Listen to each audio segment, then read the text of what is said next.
समय दो, परिवार को समय दो, लेकिन अपने समय का सुंदर सदुपयोग मात्र केवल भगवान के नाम और भगवान की कथा से करने का प्रयास करो। संसार को दिया हुआ समय मुझे नहीं पता कि तुम्हारे काम आएगा कि नहीं आएगा। आप कभी अपने जीवन का एक छोटा सा अनुभव लेकर चलना कि आप आज 50 साल के होने को आए हो, आपने जीवन पर्यंत संसार को 50 साल दे दिए, लेकिन 51वें साल में आते ही यदि तुम लोगों से मिलना छोड़ दोगे, लोगों को समय देना छोड़ दोगे, तो लोग आपको भूल जाएंगे, लोग आपको याद नहीं करेंगे।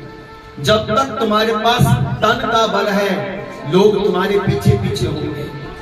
जब तक तुम्हारे पास धन का बल है, लोग तुम्हारे पीछे पीछे होंगे। जब तक तुम्हारे पास ऐश्वर्य का बल है, लोग तुम्हारे पीछे पीछे होंगे। जब तक तुम किसी के काम आओगे, तब तक लोग तुम्हारे पीछे पीछे होंगे। लेकिन जिस दिन ये शरीर जीर्ण शीर्ण हो जाएगा, किसी के काम नहीं आएगा, किसी के सुख में नहीं जा पाओगे, किसी के दुख में नहीं जा पाओगे, तो वही व्यक्ति जिसको तुमने अपने जीवन के 50-60 साल दे दिए, वही व्यक्ति तुमसे कट जाएगा, वो तुम्हारे पास नहीं आएगा। ये संसार की कड़वी सच्चाई है मेरी मां। कभी इस बात को मेरे अनुभव में उतार कर देखना। आज जो तुमने समय संसार को दिया, वो समय तुम्हारे काम आए नहीं आए मैं नहीं जानता। आज तुमने लोगों को अपना समय देना बंद कर दिया, तो लोग तुम्हें भूल जाएंगे, तुम्हारी बारे में गलत बातें करने लगेंगे। अब तो बोलेंगे बड़ा अहंकारी हो गया है, अभिमानी हो गया है, अब तो आता ही नहीं है। अब लोग बातें बनाना शुरू कर देंगे। कितना दुनिया को खुश करोगे साहब, कितना दुनिया को मनाओगे? जितना जितना तुम दुनिया को मनाते हो, उतना उतना ये दुनिया रूठ जाती है। जितना जितना तुम दुनिया को अपना समझते हो, उतना उतना ये तुमसे दूर भागती है। दुख आ जाए तो द्वार बंद कर देते हैं। ऐसे दुनिया वालों को तुम अपना समय देने में लगे हो।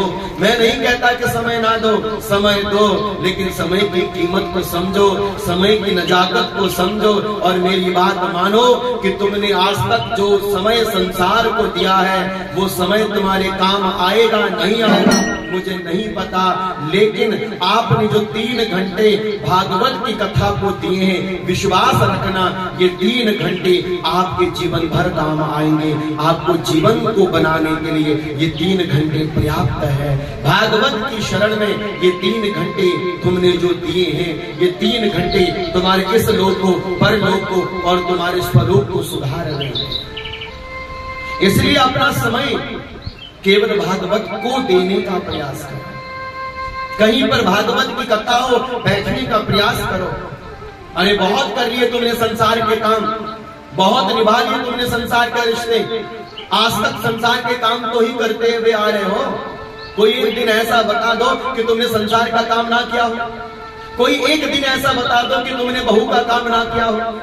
कोई एक दिन ऐसा बता दो कि तुमने अपने बेटे का काम ना किया हो। तुम आज तक रोते रहे, कभी बच्चों के लिए रोए, कभी खुद के लिए रोए, कभी परिवार के लिए रोए, कभी समाज के लिए रोए। कोई तुमसे दूर चला गया तब रोए, कोई तुमसे बिछुड़ गया तब रोए, किसी ने तुम्हें बुरा कहा तब रोए। रोई तो रहे हो। हंसे कब, हंसाया किसने, समझाया किसने? कोई किसी को देने वाला नहीं है। जब तक तुम्हारे शरीर में ये रस है, दुनिया तुम्हारी है। जिस दिन ये शरीर का रस समाप्त हो जाएगा, बूढ़े हो जाओगे, लाठी पकड़ लोगे, दिखना कम हो जाएगा, सुनना कम हो जाएगा। मेरे से लिख कर लो, लोग तुमसे धीरे धीरे कटना शुरू हो जाएंगे। जिनको तुम अभी तक अपना अपना समझे बैठो, अपना अपना माने बैठो, वो कब तुम्हारा कहां काम पर आया? जब मर जाएंगे कहेंगे ओहो मर गए, बहुत बुरा हुआ, बस खाली कंधों का सहारा मिलेगा, बाकी शमशान में छोड़कर अपने अपने कामों में चले जाएंगे। ये स्वार्थ की दुनिया है मेरी माँ। हम भी स्वार्थ में जी रहे हैं, आप भी स्वार्थ में जी रहे हैं। हर एक इंसान इस संसार में स्वार्थ से जी रहा है, बिना स्वार्थ के कोई नहीं जी रहा। इस संसार में केवल 2 ही रिश्ते ऐसे हैं जो निस्वार्थ रूप से चलते हैं, बाकी सब में स्वार्थ भरा पड़ा है। एक स्वार्थ का रिश्ता ऐसा नहीं है जो आप दिखा दो, लेकिन ये 2 रिश्ते ऐसे हैं जो निस्वार्थ रूप से चलते हैं। पहला निस्वार्थ रिश्ता है माँ और बेटे का प्यार, और दूसरा निस्वार्थ रिश्ता है भक्त और भगवान का प्यार। बाकी सब स्वार्थ से भरे हुए रिश्ते मात्र नहीं। कोशिश और प्रयास करके देख लो अगर हम गलत बोल रहे हैं आपको। एक दिन दुनिया के काम आना बंद कर दो, देखो दुनिया वाले आपको क्या नजारा दिखाएंगे।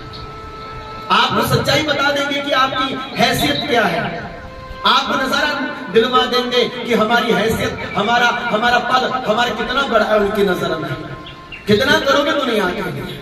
एक महात्मा जी को बड़ा शौक था कि वो दुनिया का भला करे, दुनिया का कल्याण करे, और तपस्या करने के लिए वो महात्मा जी एक वन में चले गए, तपस्या करने लगे। तपस्या करते करते भगवान प्रकट हुए। भगवान ने कहा मांगो महात्मा, क्या मांगते हो? महात्मा ने कहा मुझे कोई ऐसी शक्ति दीजिए कि जो मेरे पास आए वो फिर कभी दुखी ना रहे, ऐसा कोई चमत्कार मेरे जीवन में कर दो।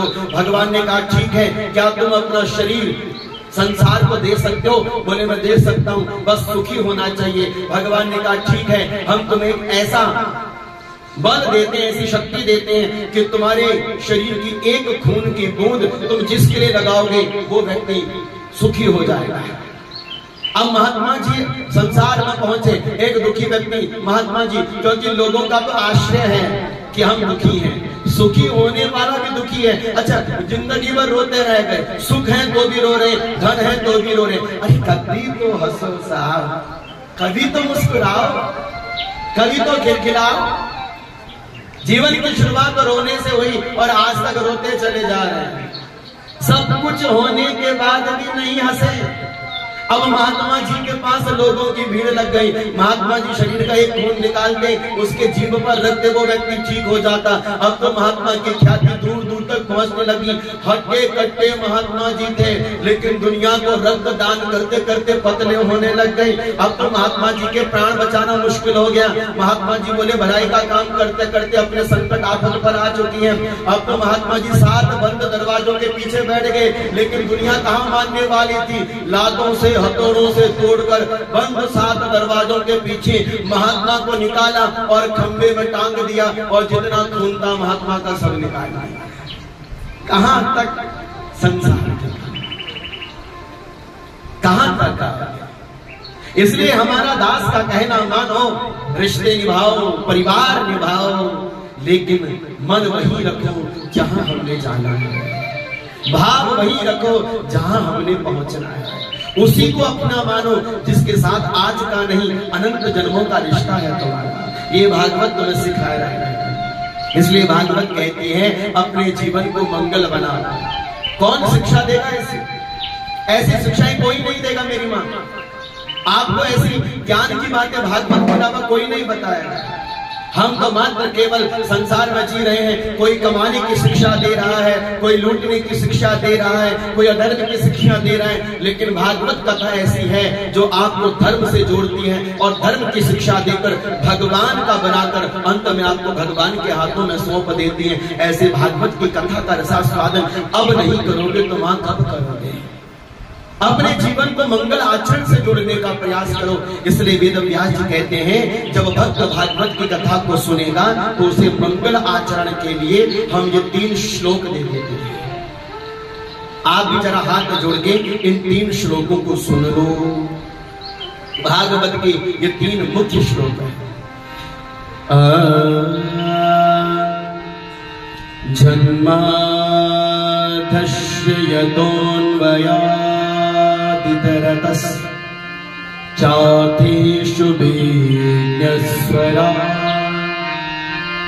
तेरे ब्रह्महृदाय आदिकवये मुह्यन्ति यत्सूरयः तेजो वारिमृतां यथा विनिमयो यत्र त्रिशर्गो मृषा धाम्ना स्वेन सदा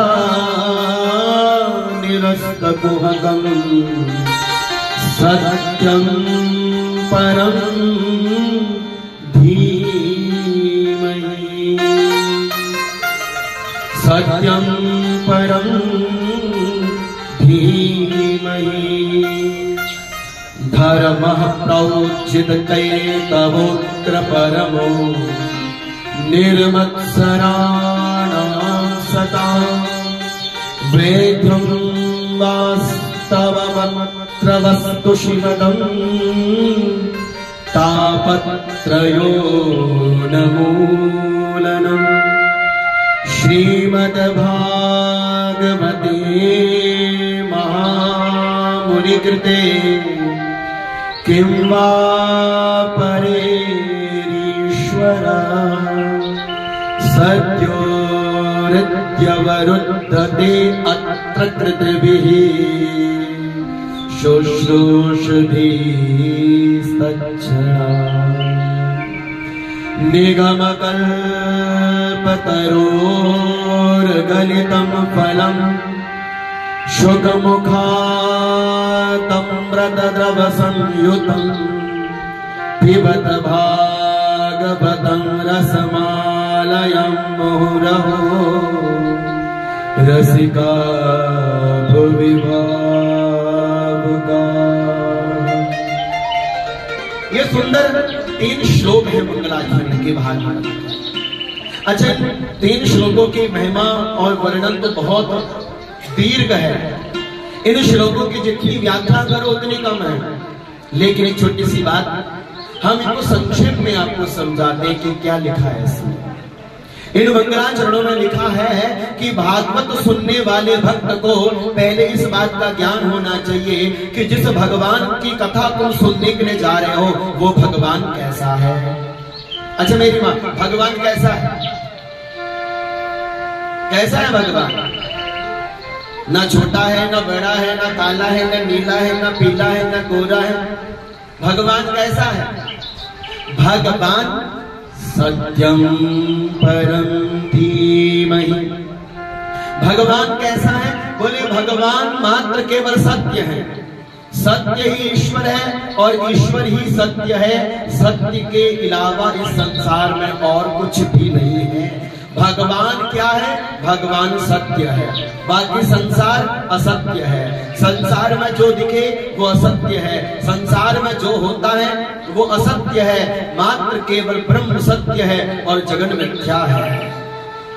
कभी भगवान से कोई पूछे कि भगवान तुम्हारा कैसा है तो बताना गॉड इज ट्रुथ, भगवान ही सत्य है।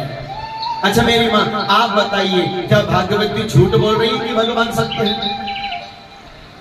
इस संसार में जो कुछ भी तुम्हें दिखाई दे रहा है जरा मन से बोलिएगा, क्या वो सत्य है? अगर सत्य होता तो हमसे कुछ छूटता? यद दृष्टम तद नष्टम, जो आंखों से दिखाई दे रहा है वो सब नष्ट होने वाला है। आज यहाँ पर कुछ और है, कल कुछ और होता। आज से पहले सिंगा देवी एक जंगल था, आज मंगल ही मंगल हो रहा है। प्रेम से बोलो राधा राधा। हाँ जी कि ना जी, समझ सकते थे? हमारे दादाजी छोटे, ये जो सिंगा देवी का मंदिर है ना, यहाँ पर पुजारी थे। जंगल का रास्ता होता था भयंकर, नदी के मार्ग से गुजर कर जाते थे। आज देखिए कितने बदलाव आ गए, लोगों का रहन बसेरा बन गया। इतनी पवित्र भूमि बन गई सिंगा देवी की भूमि कि आज इस भूमि में मुझ जैसे अज्ञानी बालक को हमारे समाज ने, आप लोगों के प्रेम ने पुनः से दूसरी बार भागवत की कथा को करने का सौभाग्य दे दिया। दूसरी बार भागवत हो रही है हमारे यहाँ, दूसरी बार भागवत हो रही है। एक बार पहले आए थे, आज दूसरी बार आ रहा है। तो ये परिवर्तन है, संसार परिवर्तनशील है। लेकिन कमाल की बात है कि संसार परिवर्तनशील होते हुए भी हमें असली क्यों दिखाई देता है? आप मेरे से पूछ सकते हो, आप मेरे से पूछ सकते हो कि पंडित जी यदि आप कहते हो कि ये संसार असत्य है तो फिर ये हमें संसार सत्य क्यों दिखाई दे रहा है? भाई प्रश्न तो है, क्योंकि भागवत प्रश्न और उत्तर तो है। ऋषियों ने पूछा, सूत जी ने उत्तर दिया, तो ये उत्तर और प्रश्नों का एक खेल है भागवत जी। आप भी मेरे से पूछिए कि महाराज हम तो नहीं मानते कि ये संसार असत्य है। कैसे कह सकते हो कि ये संसार सत्य है? असत्य है। हम आपको छोटी सी बात बताते हैं, एक बार प्रेम से बोलो राधे राधे। अच्छा, हम आप इस बात को जरा ध्यान दीजिए। संसार सत्य है असत्य है आपको इस कथा से पता चल जाएगा। एक दृष्टांत देती है मां।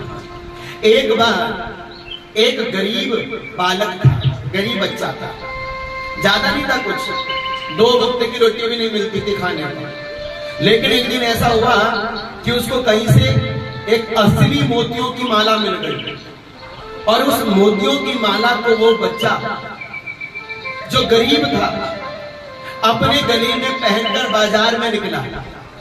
जब वो बाजार की ओर निकला ना तो मेरी माता सारे लोग हंसने लगे, ओह ये गरीब है, ये गरीब है, भला इसके गले में कहीं असली मोतियों की माला हो सकती है? हम तो नहीं मानते, इसके गले में असली मोतियों की माला नहीं हो सकती।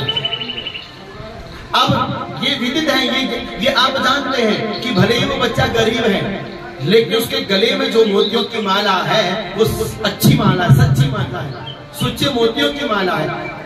लेकिन गरीबी के कारण उसका जो लेवल था वो मैच नहीं खाता था। तो बाजार में लोगों ने क्या बोला कि इसने गले में जो मोतियों की माला पहनी है वो नकली पहनी है। अब वो तो निकल गया। थोड़ी देर के बाद उसी नगर के राजा के पुत्र का बाजार में आना हो गया। लेकिन उस राजा के पुत्र ने भी अपने गले में सच्चे मोतियों की माला डाल के रखी थी। लेकिन कमाल की बात थी कि वो सच्चे मोतियों की माला नहीं, वो नकली मोतियों की माला था। लेकिन जब वो बाजार से निकल रहे थे तो राजा का पुत्र है, नकली तो पहनेगा नहीं, तो सभी ने कह दिया कि नहीं नहीं नहीं, ये तो असली मोतियों की माला इसने अपने गले में पहन के रखी है। अब देखिए कैसा संशय उत्पन्न हो गया। जिस गरीब बालक ने गले में असली मोतियों की माला पहनी है, लोगों ने उसे नकली मोतियों की माला बोल दिया। और जिस राजा के पुत्र ने गले में नकली मोतियों की माला पहनी थी उसको सबने क्या बोला? असली मोतियों की माला। क्योंकि गरीब का लड़का असली मोती माला नहीं पहन सकता, लेकिन राजा का बेटा है, सोना चांदी हीरा मोती पहनने वाला, क्या असली मोतियों की माला नहीं पहन सकता?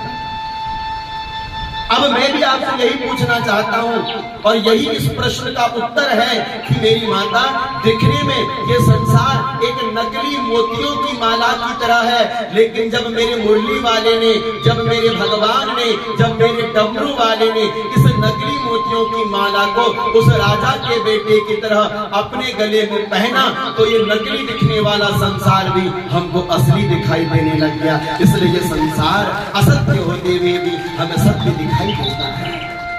आगे संसार में अपना कुछ नहीं है मेरी मां, लेकिन फिर भी ये कृपा है हमारे महादेव की कि आपको संसार में उसने वो सब कुछ दिया कि जो आपको चाहिए। लेकिन आपको ये भी चाहिए कि आप जिसको सत्य मान के बैठे हैं वो सत्य कुछ नहीं है, मात्र सत्य संसार में भगवान का नाम और भगवान की कथा है।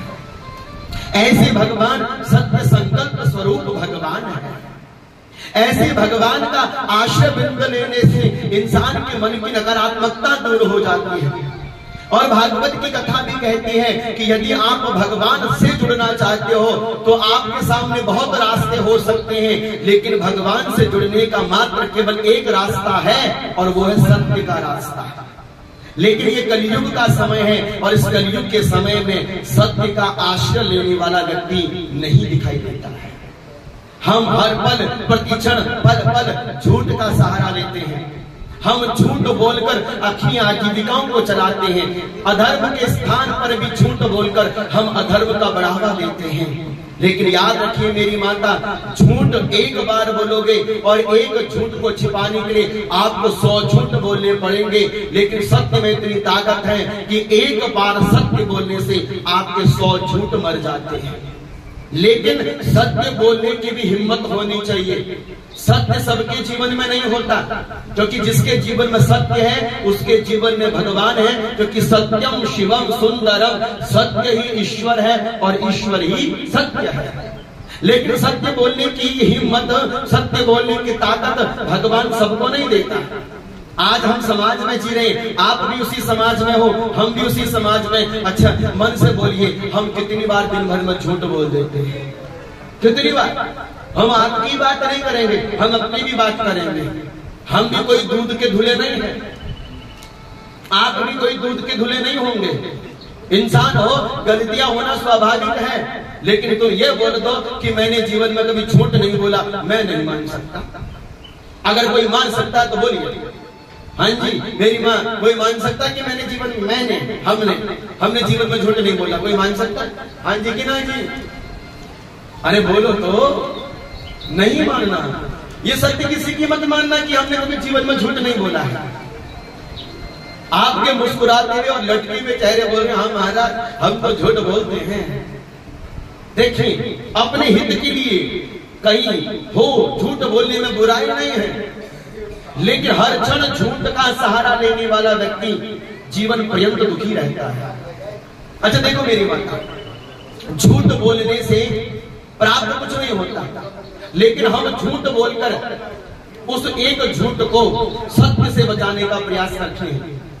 लेकिन आप ही बताइए, आकाश में सूर्य है और उस सूर्य को बादलों ने ढक दिया है, तो आप ये कह सकते हो कि सूर्य आकाश में नहीं है? नहीं कह सकते ना। थोड़ी देर के बाद बादल छटेगा, काली घटा हटेगी और चमकता हुआ सूर्य आपको आकाश में दिखाई देगा। ऐसे ही कुछ क्षण के लिए आप झूठ का सहारा लेते तो हो, कुछ क्षण के लिए आप झूठ तो बोलते हो, लेकिन वो झूठ पक्का नहीं होता। कभी न कभी वो झूठ जब पकड़ में आता है आपको भी दुख देता है, और जिसके संग आपने झूठ बोला था उसको भी दुख देता है। इसलिए कहते हैं कि पत्नी को पति से, गुरु को शिष्य को अपने गुरु से, और भक्त को अपने भगवान के कभी झूठ नहीं बोलना चाहिए। आप यदि ज्ञानी हो, समझदार हो, तो कभी असत्य का सहारा मत लीजिए। हाँ, मैं ये भी आपको कह सकता हूँ, कलयुग का समय है, सत्य के मार्ग पर चलने वाले के जीवन में कठिनाइयां बहुत आती है मेरे। आप कभी भागवत की कथा को उठाकर पढ़ना एकांत में। राजा हरिश्चंद्र का उपाख्यान। राजा हरिश्चंद्र एक ऐसे सत्यव्रत निष्ठ राजा थे, जिन्होंने सत्य के लिए अपने को, जिन्होंने सत्य के लिए पत्नी को, जिन्होंने सत्य के लिए अपने पुत्र रोहित को भी बेच दिया, लेकिन उन्होंने सत्य को कभी डगमगाने नहीं दिया। अनेक विपत्तियां राजा हरिश्चंद्र के जीवन में आई, लेकिन उन्होंने कभी भी असत्य के साथ समझौता नहीं किया।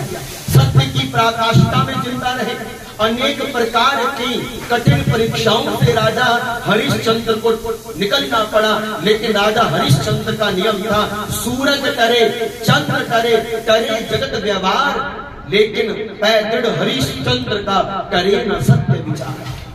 आज बच्चों को स्कूलों में राजा हरिश्चंद्र की कथा नहीं सुनाई जाती। आज बच्चों को किताबों में राजा हरिश्चंद्र का उपाख्यान नहीं सुनाया जाता। पूछिए जरा अपने बच्चों से कि बेटा क्या तुम राजा हरिश्चंद्र का नाम जानते हो? यदि आप भागवत के सच्चे श्रोता हो, निरंतर रूप से भागवत का रसास्वादन करते हो, और यदि आपको राजा हरिश्चंद्र की कथा नहीं पता, तो आज तक आपने भागवत की कथा को सुना ही नहीं। राजा हरिश्चंद्र वो राजा थे कि जिनके द्वार पर एक बार एक ब्राह्मण आए, बोले उनको दान में चाहिए कुछ, लेकिन क्या बोले आपका संपूर्ण महल चाहिए। संपूर्ण महल को मांग लिया और बोले आपके द्वार पर 1000 ब्राह्मण आए हैं, 1000 ब्राह्मण को 100-100 रुपये दान में दीजिए। जब राजा हरिश्चंद्र अपने खजाने से पैसा निकालने लगे तो गुरुदेव ने कहा सुनो, आपने सारी संपत्ति महल के सहित हमको दान कर दी है, अब आप इस खजाने से 1 भी रुपया देने के पात्र नहीं हो, आपको अपनी ओर से 1000 रुपया कमाकर हमको लाकर देना होगा। अब राजा हरिश्चंद्र निकल गए, बाजार में जाने लगे अपने पुत्र रोहित और अपनी पत्नी तारा के सहित। तो तुरंत गुरुदेव आ गए और कहा कि ऐसे बात नहीं बनेगी, ये संपूर्ण साम्राज्य जितना दिखाई देता है, हे राजन ये आपका है, आप वहां से पैसे कमाकर हमको दीजिए जहां पर आपका अधिकार ना हो। तो इस संसार में केवल एक ही नगरी ऐसी है जहां पर किसी का अधिकार स्वामित्व नहीं है, उस नगरी का कोई राजा नहीं है, और उस नगरी का नाम है काशी की नगरी, बनारस की नगरी, वाराणसी की नगरी। हर एक नगरी का राजा है, लेकिन इस पृथ्वी पर एक नगरी ऐसी है, काशी की नगरी, जिस काशी की नगरी का कोई राजा नहीं है, कोई भी उस नगरी का नरेश नहीं है। उस काशी की नगरी का केवल एक ही राजा है, और वो राजा मेरे बाबा महाकाल है, मेरे महादेव है, और कोई नहीं है। राजा हरिश्चंद्र काशी की नगरी में चले गए। बाजार में पत्नी के सहित बेचने के लिए खड़े हो गए। कोई हो हमें खरीद लो। आया एक ब्राह्मण, बोले क्या खरीदना, क्या बेचना, क्या आप बिकना चाहते हैं? बोले हाँ। राजा हरिश्चंद्र की पत्नी ने कहा कि महाराज मैं बिकने को तैयार हूं, आप मुझे खरीद लीजिए। महात्मा ने कहा हम तुम्हें 500 रुपए में खरीद लेंगे। 500 रुपए में खरीदकर जो हम कहेंगे वो तुम्हें करना होगा। राजा हरिश्चंद्र की पत्नी ने कहा महाराज मैं अवश्य मेव करूंगी, केवल मुझे खरीद लीजिए। पत्नी को खरीद लिया, लेकिन देखिए दुर्भाग्य उस धर्म पत्नी का, जो महलों की रानी थी, उस महलों की रानी को उस ब्राह्मण ने जब 500 रुपए में खरीदा तो हाथ पकड़कर लेकर नहीं गया, उसके केश पकड़कर, बाल पकड़कर खींच कर लेकर जा रहा था। राजा हरिश्चंद्र सामने खड़े हैं, चक्रवर्ती सम्राट राजा है वो, लेकिन आज अपनी धर्म पत्नी को बिका हुआ देख केश पकड़कर ब्राह्मण लेकर जा रहे थे। आंखों में आंसू थे, लेकिन बेबस थे, कुछ कर नहीं सकते थे। जब रुदन करते हुए जा रही थी, इतने में छोटा सा बच्चा बालक रोहित था, 7-8 साल का वो बच्चा रुदन करने लगा, माँ माँ माँ मुझे छोड़कर मत जा, माँ मुझे छोड़कर मत जा। अपनी माँ के आंचल को खींचकर अपनी ओर खींचने लगा। इस संसार में माँ और बेटे का रिश्ता एक ऐसा रिश्ता है जो पवित्र रिश्ता है। बाकी रिश्तों में मिलावट हो सकती है, लेकिन कुपुत्र हो जाए तो क्वचित अपि कुमाता न भवति। पुत्र कुपुत्र हो सकता है, लेकिन माँ कभी कुमाता नहीं हो सकती। बच्चा रुदन करने लगा, माँ माँ माँ मुझे छोड़कर मत जाओ, मुझे छोड़कर मत जाओ। ब्राह्मण धक्का मारता, दूर हट जा, तेरी माँ को मैंने 500 रुपए में खरीद लिया है, अब ये मेरी गुलाम है, ये सेवा करेगी हमारी और हमारी धर्मपत्नी की, हम बूढ़े हैं। बच्चा रोने लगा तो तुरंत पत्नी तारा ने कहा कि महाराज मेरा छोटा सा बच्चा है, नहीं जी पाएगा मेरे बिना, आप मुझे मेरे बच्चे को मेरे संग आने दीजिए। नहीं नहीं नहीं, हाँ यदि हम तुम्हारे बच्चे को तुम्हें संग लेकर गए तो तुम्हारा बच्चा तुम्हें काम नहीं करने देगा, सेवा नहीं करने देगा। 500 रुपए में खरीदा है हमने तुम्हें। तारा बोली महाराज मैं आपको वचन देती हूँ, जब तक मेरा काम पूरा नहीं हो जाएगा मैं एक नजर भी अपने बच्चे को नहीं देखूंगी। हो सकता है इतनी कठिनाई